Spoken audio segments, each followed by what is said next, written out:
Barra Matutina. Diálogo con justicia innovativa. Poder Judicial del Estado de Jalisco.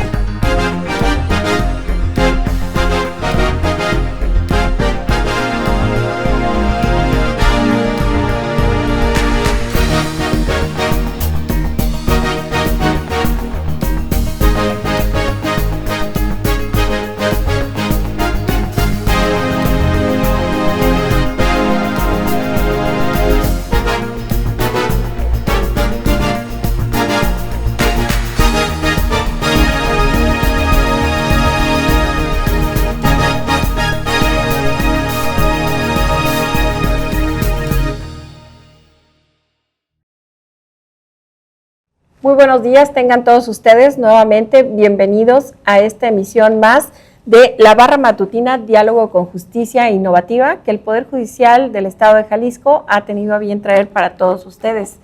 Y bueno, antes de dar inicio y presentar al invitado del día de hoy, quiero comentarles que este programa estará transmitido a través de nuestras redes sociales, el canal de YouTube, Spotify y Facebook Live, para que tengan acceso de la Escuela Judicial del Supremo Tribunal de Justicia, porque luego diario le cambio el nombre, una disculpa.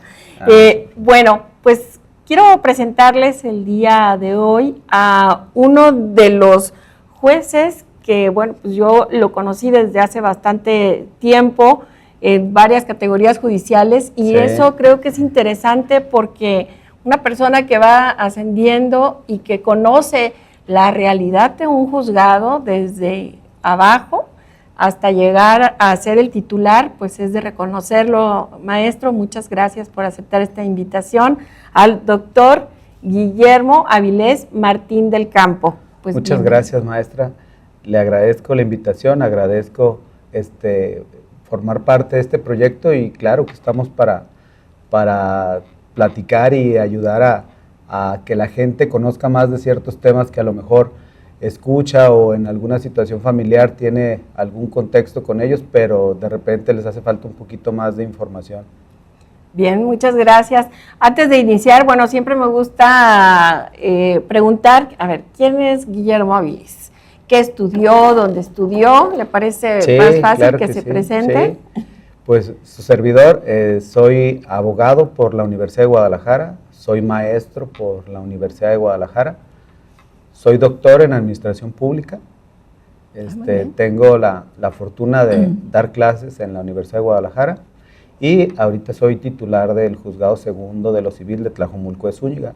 Y como bien lo comentaba al principio, pues sí tengo algo de tiempo ya en la institución, voy para 23 años, empecé de notificador en el 99 y por ahí he ido subiendo notificador en algunos juzgados y después secretario, hasta que tuve la oportunidad de convertirme en titular a partir del 2019 y estamos en el juzgado de Tlajomulco para tratar de dar nuestro máximo esfuerzo para poder llevar a cabo esta función tan bonita que es la administración de la justicia. Claro, muchas gracias.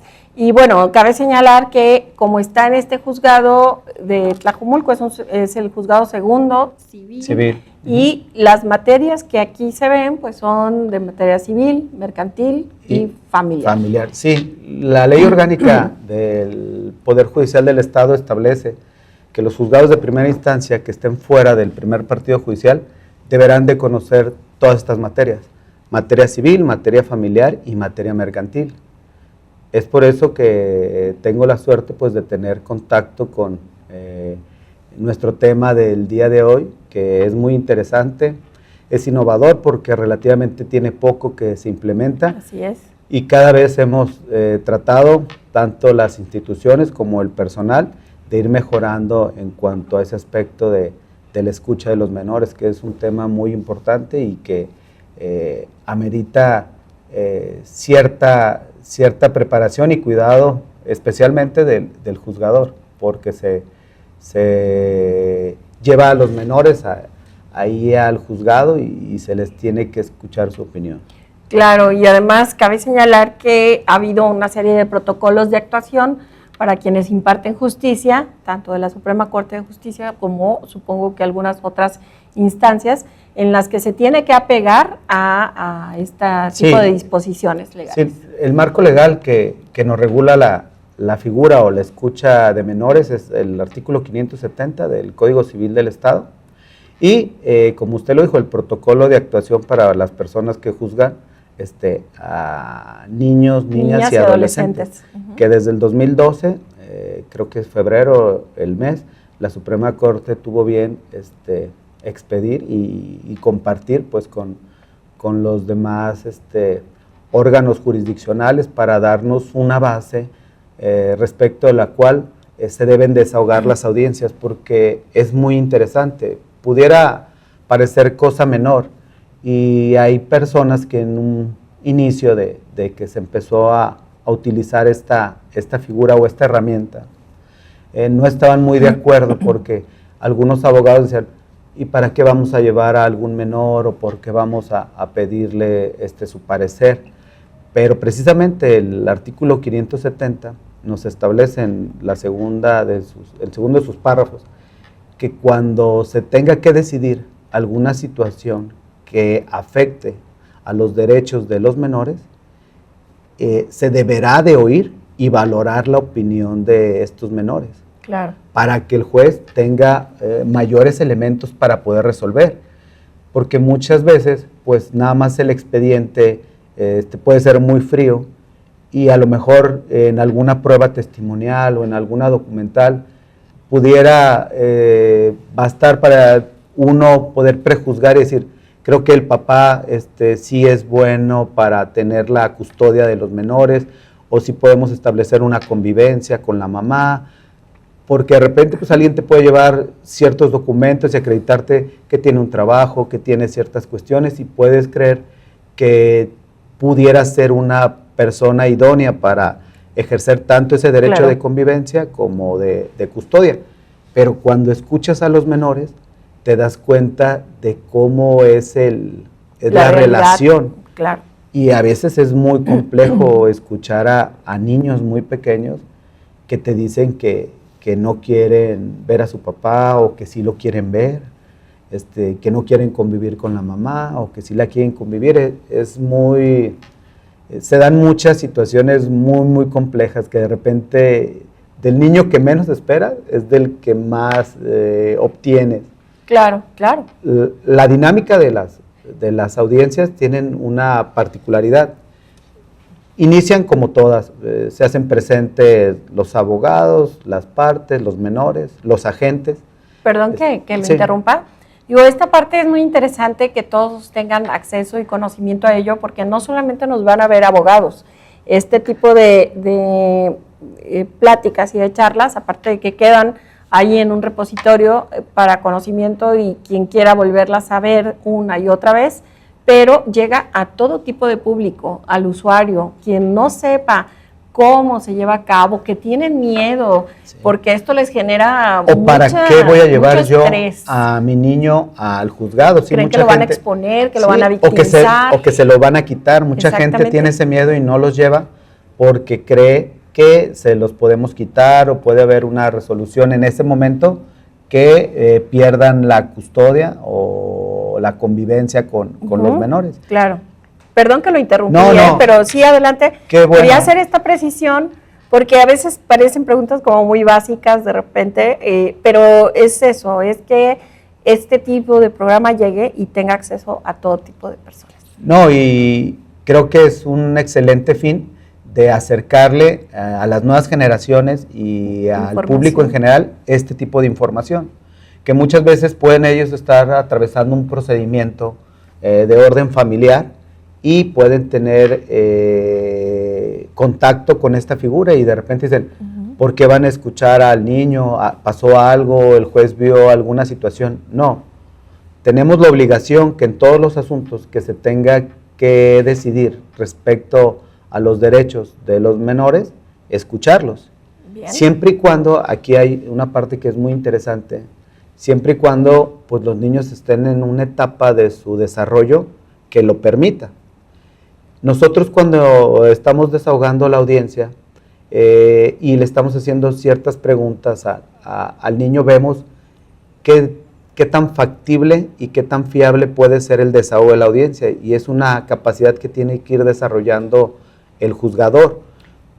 Perdón, ¿puedo interrumpir sí, una claro, pregunta? claro. Aquí, por ejemplo, ¿ustedes cómo determinan? ¿Hay alguna edad mínima que el propio protocolo mencione que se puede, o depende también de la madurez del niño? Sí. Porque eso también ustedes lo valoran. Depende mucho, no hay una edad, depende Bien, mucho. ok. Hay veces que nos piden las escuchas de niños de 2, 3 años, Ujú. y a veces ahí muchas de las ocasiones pues no son tan, no se les puede sacar el provecho que pudiera si el niño ya tuviera 5 o 6 años, porque cuenta mucho la madurez evolutiva de cada niño y su capacidad de verbalización, Claro. la capacidad que tengan de ellos de estar conscientes de su entorno y lo puedan expresar, de que se puedan generar su propio juicio de las cosas, es muy importante.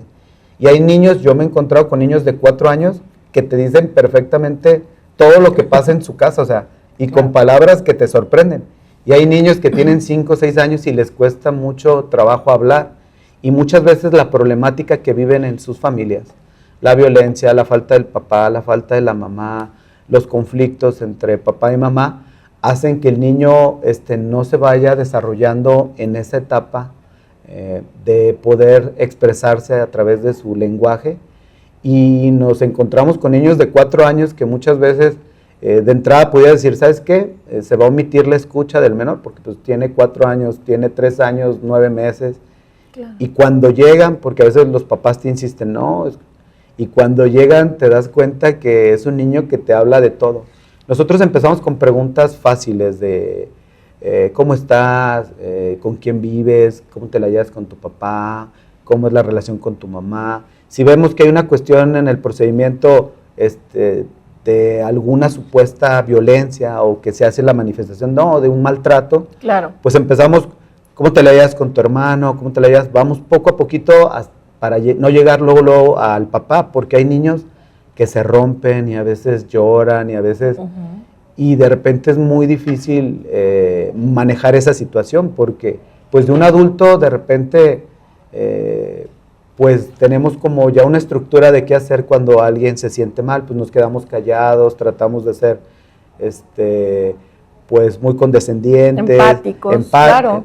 Y cuando es un menor, pues no sabes si abrazarlo, si no, si dejarlo, entonces es muy, muy complicado. ¿Quién está presente en esta escucha? En las escuchas, generalmente nada más está el personal del juzgado, juez y secretario, un auxiliar, que es la que siempre nos ayuda a anotar lo que se dice, y tenemos al agente de la Procuraduría de Protección de Niños, Niñas y Adolescentes. Ahí adentro, en Ahí la sala adentro, hay una sí. sala de escuchas. Hay una sala de escuchas, o Ajá. en todos los juzgados debería. Hay algunos que por la misma infraestructura del juzgado no se ha podido implementar, pero en esta administración se ha tratado de apoyar mucho a los juzgados para que la mayoría tratemos de tener un espacio adecuado. Si no tenemos la sala de escucha como tal, como la Corte nos recomienda, sí tener un espacio adecuado. Ujú. Yo en el juzgado sí tenemos una sala exprofeso para esa situación, donde tenemos pues una mesita, donde tenemos juguetes didácticos, donde Bien. tenemos ciertos elementos para que el niño pueda entrar en confianza. Claro. Porque no es lo mismo importante. sentar a un niño en un escritorio donde hay una computadora y está una serie de personas Un que no ambiente entienden. frío. Un ambiente donde puede haber a lo mejor unas imágenes en el fondo, donde el piso sea amigable, donde haya algunos juguetes, donde si él quiere agarrar un libro y colorear, lo puede colorear, donde si quiere agarrar un rompecabezas, lo puede hacer. Bien. Se trata de esa parte. Y algo muy importante dentro de la escucha es que le decimos al menor, dentro de la capacidad de entendimiento que puede tener, que tanto el agente de la Procuraduría de Protección de Menores, como el juzgado, como el juez, estamos ahí pues para velar por que se respeten sus derechos, pero sobre todo el agente de la Procuraduría.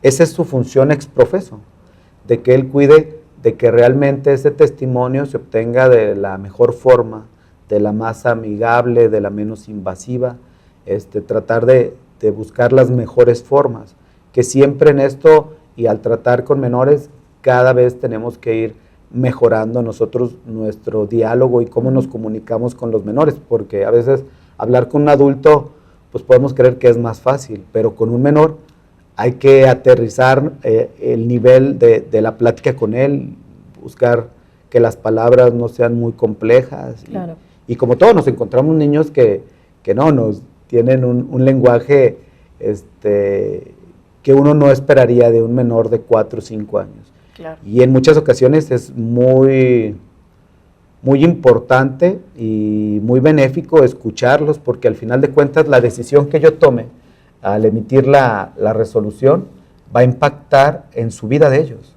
Por supuesto. Yo voy a decidir en base a los elementos de prueba si se queda con la mamá, si se va con el papá, si la mamá lo puede ver, si el papá lo puede ver. Se va a determinar también por parte del juzgador en qué horario, en qué días. Entonces, sí es bien importante. A veces esto determina una vida. Sí, a mí me tocó un niño que me decía, primero, que si no estaba escuchando a su mamá. Le dije, no, está afuera, no te está escuchando. Sí quiero ver a mi papá. Dice, pero nada más los viernes no, porque es el día que voy al fútbol.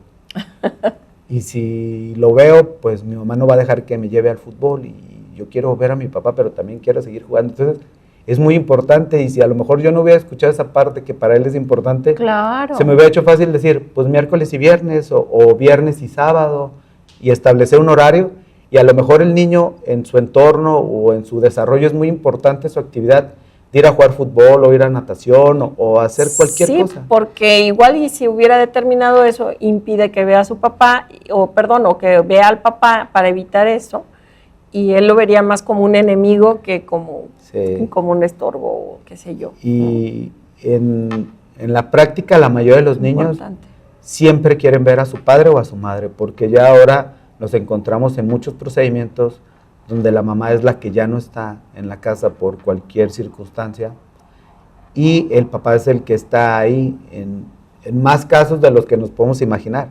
Obviamente la mayoría de casos es la mujer la que se hace cargo de los menores y la que está al frente de esas situaciones y la que reclama pues los alimentos, la custodia, pero cada vez nos encontramos con más hombres. Un fenómeno curioso. Sí, un fenómeno social que está cambiando el paradigma que teníamos muchos o como fuimos creados y que nos hace pensar que el juzgador siempre tiene que estar abierto a esas circunstancias que van aconteciendo en la sociedad y estar preparado para ese tipo de situaciones y ese tipo de procedimientos que pudiera uno pensar que no fueran a lo mejor tan fáciles porque no es lo normal, que a lo mejor un hombre acuda a un juzgado a solicitar alimentos y a pedir la custodia o que no se le permita la convivencia a la mamá porque no aporta alimentos. Hace 20, 25 años pues podíamos encontrar uno de 1000. Inconcebible, claro, no lo creías y luego decías, ay, ¿cómo ves este señor? Ahora está pidiendo, siempre dándole la preferencia. Siempre a la Ahora mujer. podemos decir que de cada 10, 20 trámites, uno va por el hombre o 2 ya van por el hombre. Entonces, sí es muy complejo, pero yo creo que es una audiencia o es una figura jurídica que nos ayuda mucho a los juzgadores a poder resolver una situación en los mejores términos para el menor. Porque a veces no perdemos de vista que los niños ya van perdiendo en el procedimiento. Así es. En un divorcio, los niños ya van perdiendo porque ya no tienen al papá o ya no tienen a la mamá, ya no tienen esa situación de integración de la familia. Y muchas veces, aunque los padres hacen el mejor de los esfuerzos, porque me ha tocado padres ejemplares que aunque se separan, cumplen con las convivencias, cumplen con los alimentos. O sea, hay gente muy que se toma muy en serio esa parte de ser padre, aunque ya no estén compartiendo el mismo domicilio. Y hay gente que no, por el contrario, y que hay que apretarlo para los alimentos y hay que apretarlo por la convivencia, que hay que apretarlo. Y que por usan la al niño custodia. como un rehén para Sí. perjudicar al otro, ¿no? Sí, Eso es muy pues común. es que los niños en esa etapa, pues a veces se pueden influenciar. De repente el papá los consiente más y les da poquito más de ciertas cosas para que vean que eso no lo van a tener con la mamá o viceversa, Sí. la mamá. Lo más triste de todo es cuando el menor quiere ver a su papá o quiere ver a su mamá y que tú te das cuenta en el procedimiento que los papás no los quieren ver. Eso es cada día más común y realmente es algo que te duele porque te pega en la situación personal de ver tanta gente que de repente tienes procedimientos donde se está buscando la adopción y que le están dando y vueltas y trayendo esto y buscando la forma de cómo Con esa vehemencia y el deseo y el anhelo de ser padres. Y hay gente que tiene esa posibilidad y de repente como que no la valora en ese momento o cree que los hijos pues, le van a quitar tiempo o muchas ocasiones porque ya hay una nueva relación, no quieren que perjudique. Su relación, claro. Entonces es muy complicado a veces que los niños digan, pues que mi papá o mi mamá sí me quería, pero pues ya tiene otro hijo y pues ya creo que ya no me quiere. Entonces es muy, muy complejo ese tipo de cosas. Escucharlas de un niño de 5 años que apenas puede estructurar un diálogo y que te diga esa cuestión de que él siente que alguno de sus padres no lo quiere, es muy, muy complicado porque pues, uno quisiera tener una varita mágica y decir, vas a convivir con tu hijo y que se va a respetar esos 5 años, 10, 15. Claro. Lamentablemente muchas veces, aunque nosotros lo plasmemos en un documento, en una sentencia, pues a veces los papás no están de acuerdo en cumplir con esa situación y se vuelve muy, muy complicado y se hace muy tedioso el procedimiento y a veces los niños son los que se sienten afectados. Por supuesto. En esa parte. Por supuesto. ¿Qué implica el hecho de la escucha de menores? Porque no hemos comentado, aunque el protocolo lo menciona, que estas escuchas deben ser grabadas.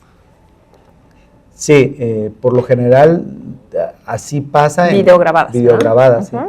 En Ciudad Judicial sí tenemos esa posibilidad, sí hay esa infraestructura, sí. Porque obviamente pues no es nada más grabar y tener el equipo para grabarla, sino es para poder tener la capacidad de almacenar esa información y reproducirla. Todavía en los juzgados del interior del estado o fuera del primer partido judicial, no hemos tenido la posibilidad de tener el equipo necesario para poder videograbar las escuchas. Hace poquito nos pasó una situación que de un juzgado de la Ciudad de México sí. Nos pidieron desahogar una audiencia aquí, porque inicia el procedimiento allá, la mamá por una cuestión se viene aquí a Tlajomulco, pues se le cierran las puertas en Ciudad de México, pues ella no era originaria de allá, pues se regresa a su lugar, con su familia, con su gente, sí. Para tener pues un mayor apoyo y pues piden de allá la escucha y pues para no llevar a los niños, siempre cuando son derechos de menores hay que buscar su mayor beneficio, hay que cuidar, es parte del interés superior de la niñez que se tiene que salvaguardar en todo el procedimiento y especialmente en las escuchas de menores. Nos pidieron que grabáramos la audiencia. La audiencia. Tuvimos la suerte que por parte del consejo nos facilitaron 2 cámaras para poder grabar. Obviamente nos conectamos a través de una plataforma para que se quedara el registro claro, en el juzgado de México y nosotros nada más emitimos la imagen. Pero es muy importante porque hace unos años... hicieron como si fuera una transmisión. Exactamente. Okay. Y ellos grabaron. Excelente. Ellos estaban haciendo las preguntas y nosotros nada más le decíamos al niño que si la escuchaba o estábamos ahí al pendiente de poderla llevar a cabo. Y sí, fue muy interesante, pero hace unos años no hubiera podido ser, porque simplemente pensar que tuviéramos internet era algo que no estaba dentro de nuestros presupuestos. Claro. Ahora, tener la posibilidad de tener un internet, que ese internet te permita poder grabar imagen y transmitirla, y tener esa situación del apoyo de la institución de que nos brindara 2 cámaras para efecto de en los casos que se pudiera necesitar tener esas herramientas, es muy importante. Ya lo otro será pedir el equipo de cómputo donde podamos respaldar y empezarlas a grabar, porque a veces pudiera ser importante, porque recordemos que la resolución que dicte el juzgado de primera instancia puede ser recurrida a través de la apelación. Así es. Y para no tener que volver a escuchar, a lo mejor los integrantes de la sala dicen, no, ¿sabes qué? Sí es importante que escuchemos al menor, porque de lo que pone el juez en su audiencia, porque obviamente pues la transcribimos, faltó esto, o se pudo haber equivocado la persona que escribió y se le pudo haber ido una cosa por otra. Una coma que cambia el sentido de la Exactamente, frase. y sobre todo en expresiones de niños, Sí. que por lo regular son cortas. Si no la tomas tal cual y no le escribes así, es muy complicado. Entonces, qué mejor que tuviéramos pues, el apoyo de que fueran videograbadas y que se pudiera ir al video y, dijo esto en este momento. Almacenarlo. Y pues sería bueno, porque los niños ya no tendrían que volver a someterse a ese proceso. Porque hay ocasiones que en la sala pues, pudieran determinar que esa escucha no se cumplió, y pueden tener 2 caminos: uno, regresarlo al juzgado para que se desahogue y se vuelve a dictar la sentencia, o a lo mejor ellos desahogarla, dependiendo de la situación. Pero como todo es para el interés superior de los niños, pues siempre debemos de privilegiar esa parte y de ser muy, muy cuidadosos. Así que sin duda alguna ayudaría mucho que pudieran ser en un momento, y así esperamos que sean videograbadas las audiencias, para que quede ahí conste ahí lo que dice el niño, porque en ocasiones me ha pasado muchas veces que el niño dice, no, mi papá me hizo esto, mi mamá me hizo lo otro, y la gente se enoja. Me tocó un asunto donde, sin dar muchos detalles, el niño decía que cuando se portaba mal, el padre con el que vivía lo metía al baño. Entonces, a lo mejor para el papá no era un castigo muy grande, o para la mamá, en el caso que fuera, pero para el niño sí, porque cuando lo dijo, empezó a llorar, luego los ojos se le llenaron de lágrimas, le cambió la voz, se quebró, dijo, no, es que yo no quiero esto. Algo muy doloroso, claro. Y cuando pues se acabó y leyeron la audiencia, pues la persona esta se fue, y que nosotros teníamos una intención y que lo pusimos. No obstante que le dijimos, mire, estábamos, y demás. esta persona, su servidor, fue lo que dijo. No, él nunca pudo haber dicho eso, ¿por qué no? Y después empezó a regañar al niño. Válgame, no, pues qué complicado, sí, ¿verdad? Sí, y a decirle que por qué dijo eso, que en el carro le había dicho que no dijera eso. Entonces, bueno. No, al final hubo una aceptación del hecho, porque es muy raro que mientan. Los niños, por lo general, no tienen son muy transparentes. Esa malicia. Claro. Hay algunos, a ciertas edades, donde sí lo sientes que te están queriendo llevar hacia un lado. Pero cuando los niños tienen 5, 6 años, 7, realmente es muy difícil que ellos te inventen una historia de ese tipo. A mí casi no me ha tocado, pues, o no puedo decir que no me ha tocado, aunque ha habido ciertas cuestiones que me hacen dudar. Al final, al hacerles otro tipo de cuestionamientos, va uno sacando pues más información. Yo siempre hablo antes con el agente, establecemos como una ruta, ya vemos, oye, ¿sabes qué? Si contesta así o se pone así, si yo le estoy haciendo la pregunta, tú entras y haces una pregunta como un poquito más tranquila, cambiándole poquito, para irlo recuperando, porque de repente los niños, cuando les tocas ciertas cuestiones, se vuelven, pues si están participativos, se quedan callados, se hacen hacia atrás del asiento. Se vuelven sordos. Sí, no quieren, hay cuestiones, en muchos casos, la mamá o el papá viven en casa de sus padres. Entonces a veces cuando tocas, oye, ¿cómo te la llevas con tu abuelo? ¿Cómo te la llevas con tu abuela? A veces es lo que más quiero, mi abuelito. Una pregunta detonante, claro. Detonante, pero en muchas ocasiones cuando hay alguna cuestión de violencia o alguna cuestión, también eso detona. No, ella me regaña o ella hace esto. Y a veces los niños pueden decir, me regaña y tienes que ver cuál es el regaño.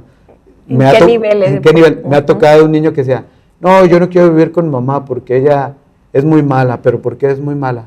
Es que me pone a hacer la tarea y me manda diario a la escuela y si no hago la tarea no me deja salir y si no tengo buenas calificaciones no me compra. Y todo lo que decía que era malo es porque la mamá trataba de que fuera responsable. Claro, por supuesto. Y entonces pues hay que tener que establecer esa parte, porque si te quedas nada más, mi mamá es mala, bueno, es mala, no. ¿Por qué? Porque es mala. Hay niños que te permiten y su capacidad de verbalización les permite explayarse y decirte todo un contexto y eso se agradece. De repente hay niños que no, te dicen, no lo quiero por esto, no lo quiero por lo otro. ¿Qué pasa cuando ustedes detectan un caso de alienación? En este sentido, ¿hay alguna otra pregunta que vayan sacando, apoyo psicológico, etcétera? De repente cuando vemos esa parte, es muy difícil nosotros, sin ser especialistas en la materia, poder determinar, porque lo que yo he visto a través de mi experiencia es que tiene que ser un especialista el que diga si efectivamente el niño está bajo este síndrome, bajo esta situación. No es nada más una cuestión de mera apreciación, que en ocasiones sí pudiera darse. Entonces, cuando desde los escritos de demanda y de contestación se hace mención de esta situación, por lo general lo que buscamos es girar un oficio al DIF para que nos apoyen con un psicólogo. Entonces, aquí tenemos a un psicólogo y le decimos, oye, hay esta cuestión. Y los psicólogos, pues, con su experiencia, con ese estudio de esa cuestión, rápido a veces te dicen, ¿sabes qué? Vamos a llegar y lo vamos a poner aquí a un dibujo. Y depende del dibujo, del contexto, de los colores, de muchas cosas, ellos ya van estableciendo una dinámica y ya te pueden ir ayudando y ya te pueden ir diciendo, ¿sabes qué? Creo que sí, y nos vamos haciendo como señas y en ocasiones pues les permitimos el uso de la palabra para que ellos hagan ciertos cuestionamientos para desarrollar test que tienen para poder, como una prueba rápida, es decir, ¿sabes qué? Sí, se ve que están influyendo en él para que tenga una mala apreciación respecto de su padre o respecto de su madre. Así es. Porque sí es importante, porque en ocasiones, si nada más te quedas con la opinión del niño porque está siendo presionado, que se da muchas veces, no quiero a mi papá y esto, y no te quiere decir nada, y no te quiere decir nada, y es renuente a abrirse poquito más, por más que trates, por más de que a lo mejor le ofrezcas un dulce, algún juguete, le propongas alguna actividad, no, entonces es muy complicado. Claro, ¿no? Y me imagino que así como ellos requieren un psicólogo al final del día o después de varias escuchas, me imagino que también hay que terapiarse, ¿no? Porque es como un refresh de todo esto. Se carga uno de muchas cosas, realmente es muy, muy difícil y sobre todo partiendo de nuestro marco legal, pues ahora en todos los procedimientos, tanto sumarios como ordinarios, antes teníamos audiencias de todo. Y un día señalamos una audiencia para una confesional y otro día para una testimonial y en un mes para una inspección. Ahora no, en base a un principio de concentración, tenemos algo que se llama audiencia de pruebas y alegatos. En esa audiencia hay que desahogar todas las pruebas. Entonces, cuando empezó lo de la escucha, pues varios compañeros, pues en el mismo día de la audiencia señalaban la escucha. Y a veces el niño tenía que estar ahí 5 horas o 6 horas. Claro. Entonces, pues aunque el niño trajera la mejor actitud, ya si le tomabas la escucha a las 3 de la tarde, ya estaba enojado. Lo que se empezó a hacer es tomar la escucha al principio. Yo lo que he tratado de hacer para no tener a los niños y que no se tengan que esperar, en la audiencia de pruebas y alegatos la señalo, no sé, para el 25 de marzo. Y para el 24 o para el 26, dependiendo de la agenda, pongo la escucha para que los niños vengan. Y me sustento en el interés superior del menor, claro, para que sea más cómodo para el niño ir un día rápido, porque a veces las audiencias, como pueden durar 15 minutos, nos puede durar 2 horas. Es lo que iba a preguntarle ahorita, el tiempo más o Sí. menos que le lleva una escucha. La escucha promedio es de 30 a 40 minutos. Es la escucha promedio porque hay que integrarla. Obviamente porque nos basamos en un modelo escrito y es complicado. Cuando es de forma videograbada, pues es mucho más rápido. Más puede sencillo, ser más 15, ágil. 20 minutos y ya queda. Y tratamos esa parte, ponerla en un horario que no sea tan complicado. Hay veces que los papás nos dicen, oye, ¿sabes qué? Mi hijo va a las 2 sale de la escuela, lo puedo traer a las 2:30. Porque si me lo pones a las 10 en la escuela, y tratamos en la medida de lo posible, yo siempre que puedo trato de establecer esa parte. A veces que me dicen, oye, no me la puedes cambiar a las 9, porque fíjate que a las 12 no se puede, o a la 1 no se puede por esta cuestión. A veces en la medida de lo posible tratamos de ser lo más prácticos y no causarles una problemática al padre que tenga al menor o a los propios menores, porque muchas veces pues tú puedes decir el viernes a las 2 de la tarde y el niño tiene una actividad del viernes y ya... Y ya rompiste con su esquema y ya viene indispuesto para ese tipo de Y cuestiones. trato siempre de que sea una audiencia aparte para que no se contaminen de la cuestión de los testigos o de esta cuestión. Claro. Porque muchas veces el mejor testigo es un familiar. Y entonces, pues, la señora lleva a su hermano y a una prima. Y el hombre lleva también. Y a veces... Y parece batalla campal. Exactamente, creo, son cuestiones de familia. Y los que más sufren son los niños. Claro, porque de repente sí, está ahí el tío que quieren mucho y pues no se puede acercar a saludarlo.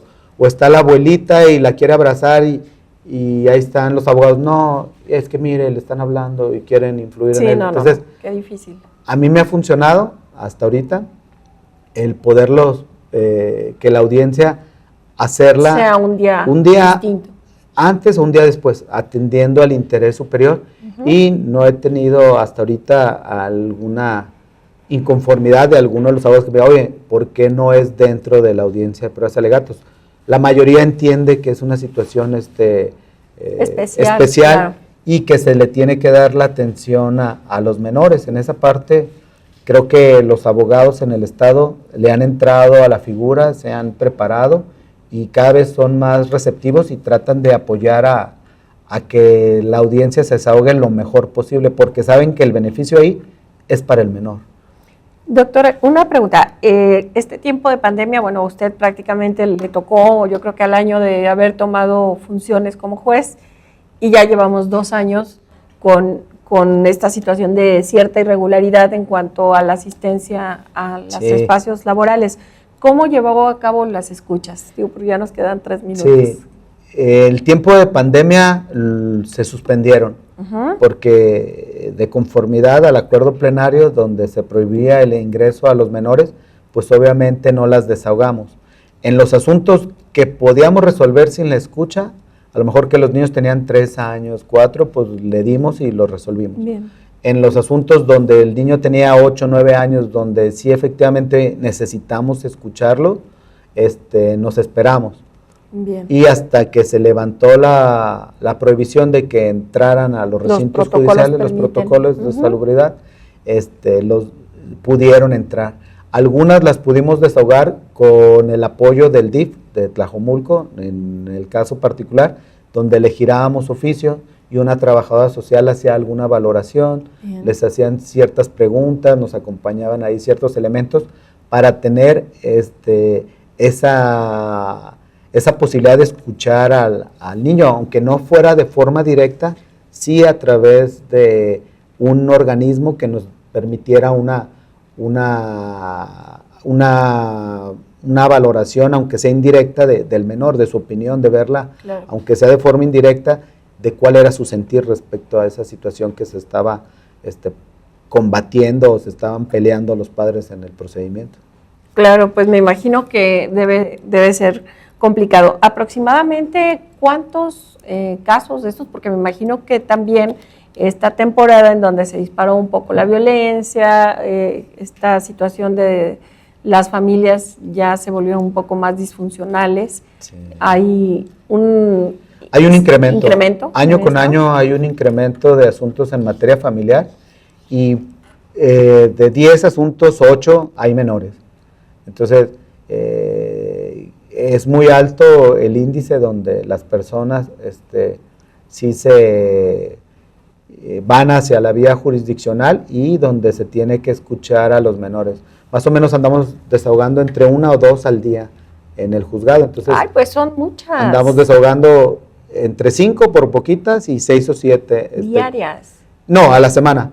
Sí, es que como nomás tenemos una escucha, sí. Cada secretaría tiene un día programado para no tener ese problema de que el lunes, oye, tengo yo a las 10, tengo a las 12, no. Entonces van fragmentando y se van distribuyendo. Un secretario tiene 2 procedimientos, pone una a las 10 y otra a las 12 del lunes. Otro lo pone el martes, otro lo pone el miércoles, así. Hay ocasiones que nada más con una audiencia, hay veces que son más, porque como le decía, las estamos manejando de forma individual, alternadas. Cuando hay posibilidad y que no hay más pruebas, la ponemos en la audiencia de pruebas y alegatos, porque muchas veces son documentales, o es una testimonial muy fácil, o una confesional. El problema es cuando hay muchas documentales, donde hay informes, donde hay pruebas periciales, donde ya sabemos que no se va a desahogar en una sola audiencia, y pues para qué traemos a los niños vuelta y vuelta y vuelta. Tomar su opinión, que se quede ahí la constancia de su opinión, y que ya ellos ya de menos ya no sean molestados en el procedimiento en que tengan que seguir asistiendo al juzgado. Así es. Ay, doctor Guillermo Avilés Martín del Campo, pues a mí me gustaría poder continuar con esta charla que nos ha abierto un panorama de cómo se lleva a cabo una escucha de menores y que invitar a todas las personas que se ven involucradas en este tipo de situaciones, pues que no tengan miedo, no se estresen. Es parte de un procedimiento, es un derecho de los niños, sobre todo, y es por tutelar el interés superior. Exactamente, lo que usted dice es la clave. Aquí es un derecho de los menores y que como padres tenemos que respetarlo y dejar que nuestro hijo vaya y diga con quién se siente mejor de convivir o de que ejerza la custodia, porque muchas veces yo puedo creer que yo puedo ser lo mejor para mi hijo, pero también tengo que reconocer el derecho que él tiene de elegir, si me quiere a mí o quiere a su mamá, y que eso no afecte a mi relación con mi hijo, porque eso pasa mucho. Entonces, tenemos que aprender los adultos a respetar lo que los niños quieran en ese aspecto. Pues de nuestra parte agradecemos mucho esta entrevista que nos ha brindado el día de hoy, muy interesante. Ojalá que no sea la primera, que sea la primera de muchas. Muchas gracias. No, pues ojalá que tengamos la oportunidad de que nos inviten y con todo gusto estamos con toda la disposición de sumarnos a este gran proyecto. No, pues al contrario, muy agradecidos. Y bueno, a todos invitarlos a que nos sigan en nuestras redes sociales. Acuérdense que estamos por Facebook Live, YouTube y Spotify en un podcast. Así que pues que tengan una buena mañana. Hasta pronto. Gracias. Muchas gracias.